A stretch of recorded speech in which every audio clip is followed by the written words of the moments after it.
La Polynésie est donc désormais dotée d'une cellule d'urgence médico-psychologique. Elle est rattachée à l'hôpital du Taoné et permet d'accompagner toute personne ayant subi un événement à fort impact psychologique.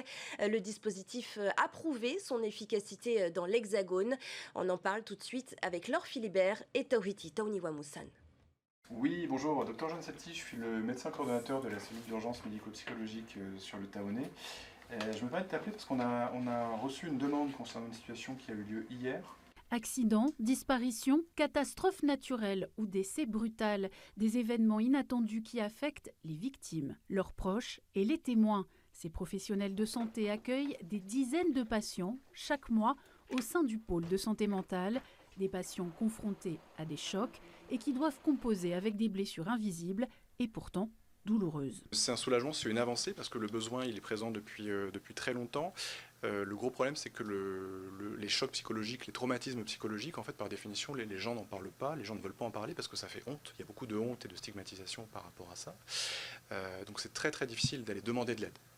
Donc en plus, quand l'aide n'est pas forcément très visible ou très présente, ça complique davantage les choses. Donc aujourd'hui, on essaye vraiment, on a à cœur d'être au contact et d'être facile d'accès pour les gens, avec des rendez-vous qui sont donnés assez rapidement, et puis un parcours de soins, une prise en charge qui se veut personnalisée, qui se veut adaptée, qui permet une meilleure évolution et une guérison possiblement. Ce type d'unité ambulante créée après l'attentat d'une station RER en région parisienne s'est développée dans l'Hexagone et les Outre-mer. Elles sont notamment intervenues après le passage du cyclone Chido à Mayotte en fin d'année dernière.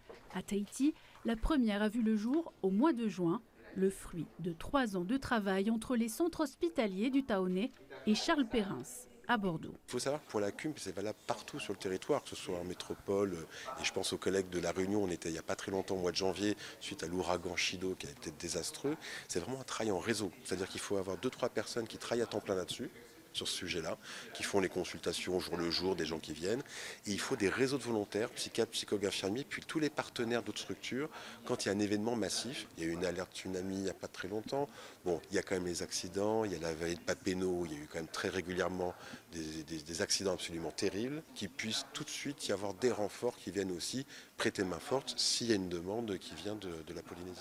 Jessica et Ségolène figurent parmi l'équipe ambulante susceptible d'intervenir 24 heures sur 24 et 7 jours sur 7. C'est hyper important pour la population déjà qu'on soit présente et que tout le monde sache qu'il y a quelqu'un derrière, qu'il y a des soins derrière, que les gens ne sont pas seuls dans des situations qui sont vraiment compliquées, que nous on est là et qu'on ne lâche pas. Et puis vraiment la notion de travailler en équipe, je pense que ça c'est cette collaboration pluridisciplinaire qui est vraiment très enrichissante. Ouais.